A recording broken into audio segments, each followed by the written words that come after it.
قفشتي، خد هنا هات ال50,000 اللي عليك. بتوع ايه يا عم ال50,000 دول؟ انا مش قلتلك هنكسب وهجيب جون؟ يا عم انا اما اقولك على حاجة بعد كده تسمع كلامي. يا ابني انت لسه صاحي من النوم ولا ايه؟ انت كنت فين؟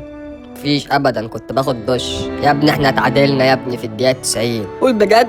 ليه كده؟ ليه هو انا لازم افضل العب ال90 دي عشان اكسبكوا؟ اول ما اطلع يحصل فيكوا كده يعني؟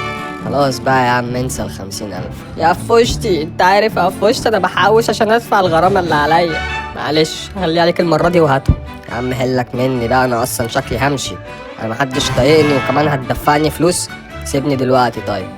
يعني انت مش جاي منك تدفع حاجة؟ لا يا عم.